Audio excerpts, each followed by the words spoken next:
सच्चिदानन्दरूपाय विश्वोत्पत्त्यादिहेतवे तापत्रय विनाशाय श्रीकृष्णाय वयं नुमः। यं प्रव्रजन्तमनुपेतमपेतकृत्यं द्वैपायनो विरहकातरयाजुहाव पुत्रेति तन्मयतया तर्वो विनेदुस्तं सर्वभूतहृदयं मुनिमानतोऽस्मि। निगमकल्पतरोर्गलितं फलं शुकमुखादिमितद्रवसंयुतं पिबत भागवतं रसमालयं मुहुरहो रसिका भुवि भावुका। ओम नमो भगवते वासुदेवाय। ओम श्री परमात्मने नमः। इस YouTube चैनल पे सभी भक्तगणों का हार्दिक स्वागत है, हार्दिक अभिनंदन है। श्रीमद् भागवत महापुराण के 9वें स्कंद में 3य अध्याय, जिसमें कि महर्षि च्यवन और सुकन्या का चरित्र, राजा शर्याती का वंश का वर्णन है। श्री शुक उवाच।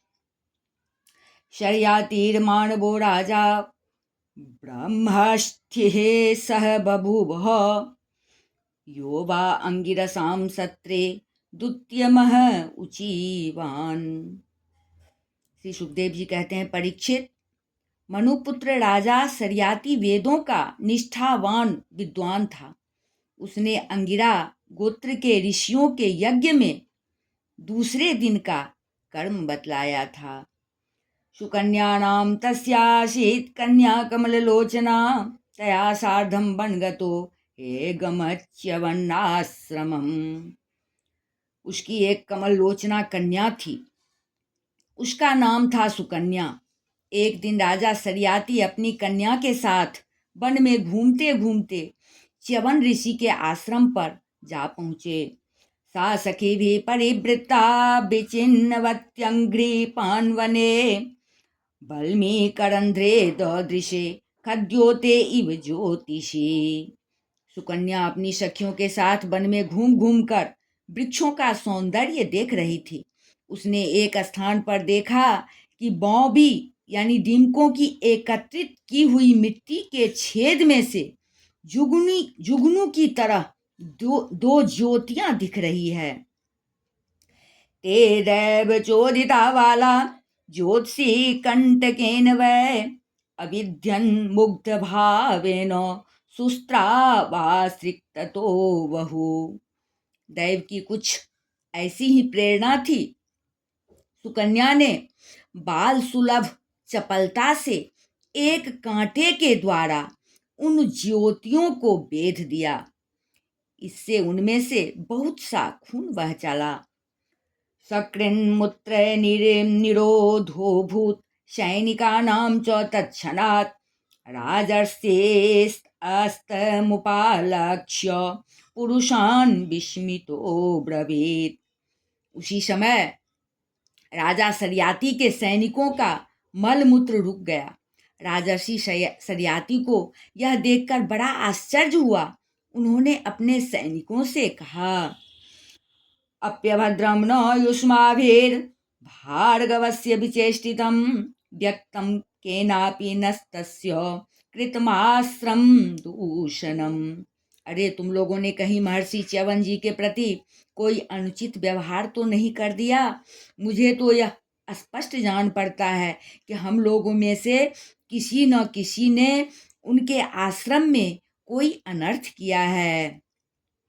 सुकन्या प्राह पितरं भीता किंचित कृतं मया द्वे ज्योतिषे अजानन्त्या निर्भिन्ने कंटकेन वै। तब सुकन्या ने अपने पिता से डरते डरते कहा कि पिताजी, मैंने कुछ अपराध अवश्य किया है। मैंने अनजाने में 2 ज्योतियों को कांटे से छेद दिया है। दुहितोस्तद्वचः श्रुत्वा शर्यातिर्जात साध्वसः मुनिं प्रसादयामास बल्मीकांतरहितं शनेः। अपनी कन्या की यह बात सुनकर सरियाती घबरा गए। उन्होंने धीरे धीरे स्तुति करके बौबी में छिपे हुए च्यवन मुनि को प्रसन्न किया। तदभिप्रायमाज्ञाय प्रादाद दुहितरं मुने कृच्छान्मुक्तस्तमामन्त्य पुरं प्रायात् समाहितः। उसके बाद च्यवन मुनि का अभिप्राय जानकर उन्होंने अपनी कन्या उन्हें समर्पित कर दी और इस संकट से छूटकर बड़ी सावधानी से उनकी अनुमति लेकर वे अपनी राजधानी में चले आए। सुकन्या चैवनं प्राप्य पतिं परम कोपनं प्रीणयामास चित्तज्ञा अप्रमत्तानुवृत्तिभिः। इधर सुकन्या परम क्रोधी च्यवन मुनि को अपने पति के रूप में प्राप्त करके बड़ी सावधानी से उनकी सेवा करती हुई उन्हें प्रसन्न करने लगी।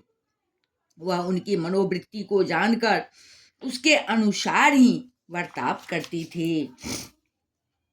कस्यचित् त्वथ कालस्य नासत्यावाश्रमागतो तो पूजित्वा प्रोवाच वयो मे दत्तमीश्वरो गृहं गृहस्य सोमस्य यज्ञे वामप्यसोमयं सोमपो क्रियतां वे वयो रूपं परमदानं यदीप्सितम्।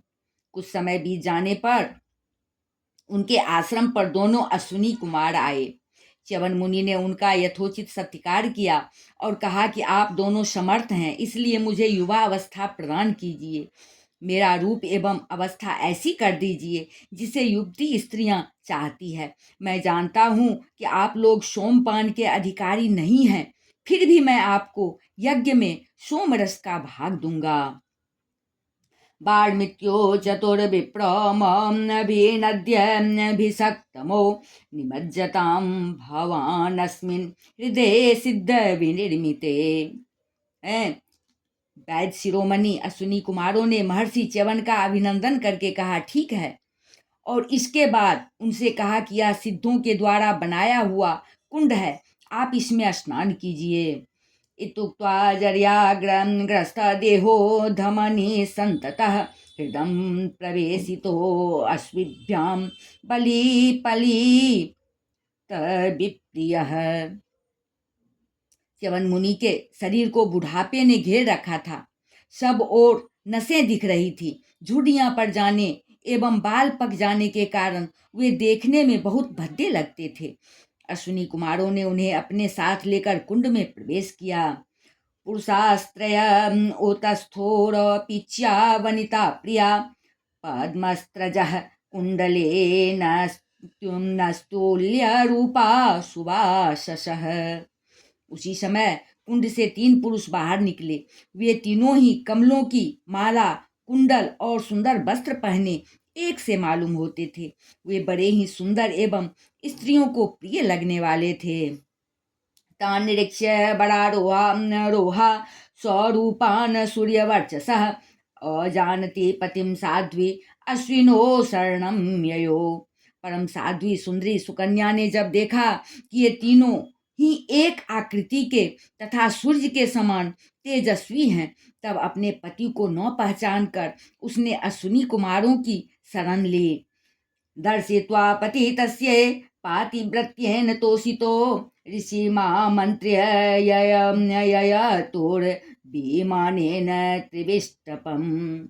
उसके पातिव्रत्य से अश्विनी कुमार बहुत संतुष्ट हुए। उन्होंने उसके पति को बतला दिया और फिर च्यवन मुनि से आज्ञा लेकर विमान के द्वारा वे स्वर्ग को चले गए। यक्षमाणो अथ शर्यातिश्च्यवनस्याश्रमं गतः ददर्श दुहितो पार्श्वे पुरुषं सूर्यवर्चसम्। कुछ समय के बाद यज्ञ करने की इच्छा से राजा शर्याती च्यवन मुनि के आश्रम पर आए।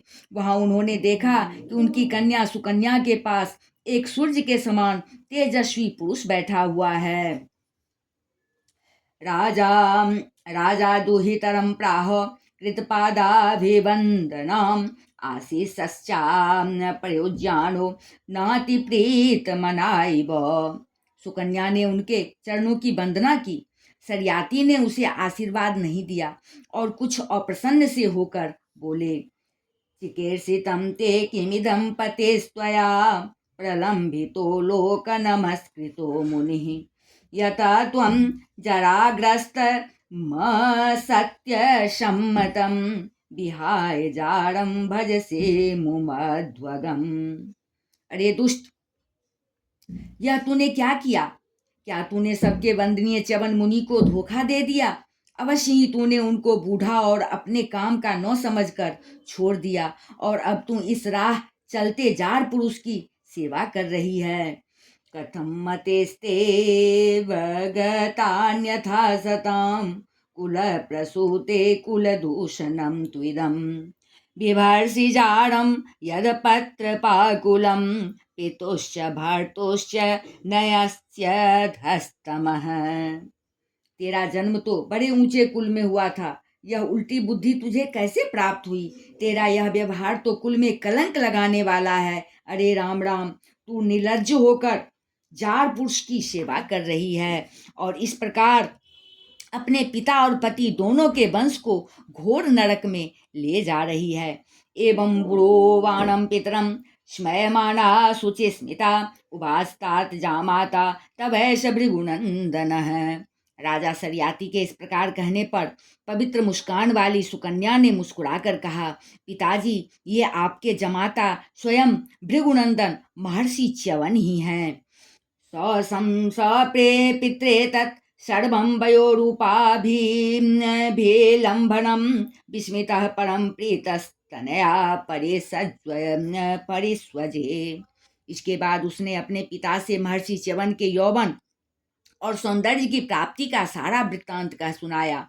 यह सब सुनकर राजा सरियाती अत्यंत विस्मित हुए। उन्होंने बड़े प्रेम से अपनी पुत्री को गले से लगा लिया। सोमेन याजयन् वीरं गृहं सोमस्य चाग्रहेत् असोमपोरप्यश्विनोश्च्यवनः श्वेन तेजसा।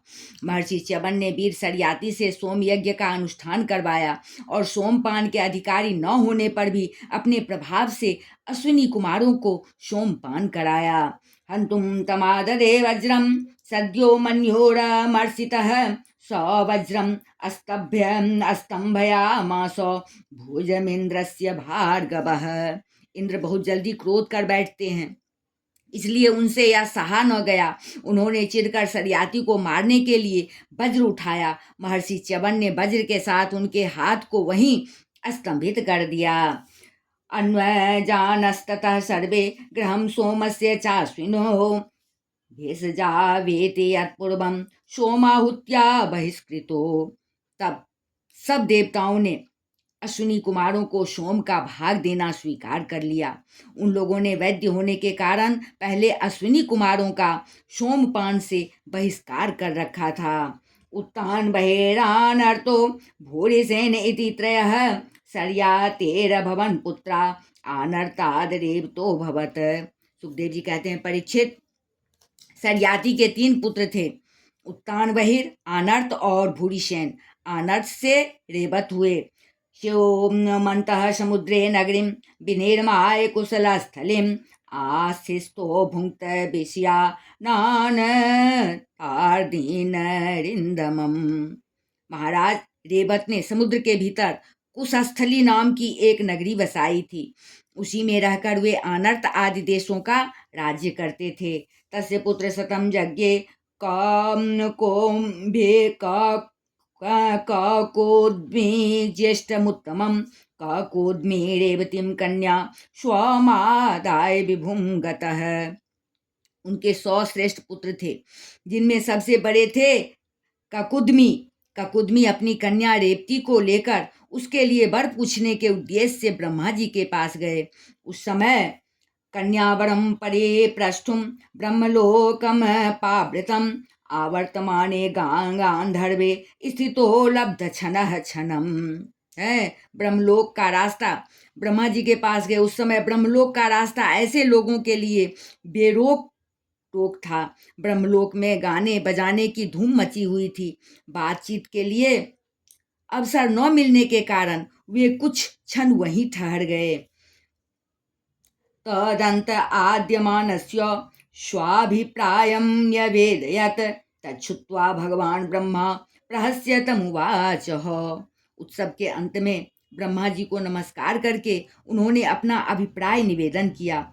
उनकी बात सुनकर भगवान ब्रह्मा जी ने हंसकर उनसे कहा, अहो राजन निरुद्धास्ते कालेन हृदि ये कृता तत्पुत्र पौत्र न तृप्नाम गोत्राणि च न शृण्महे। महाराज, तुमने अपने मन में जिन लोगों के विषय में सोच रखा था वे सब तो काल के गाल में चले गए। अब उनके पुत्र पौत्र अथवा नातियों की तो बात ही क्या है, गोत्रों के नाम भी नहीं सुनाई पड़ते।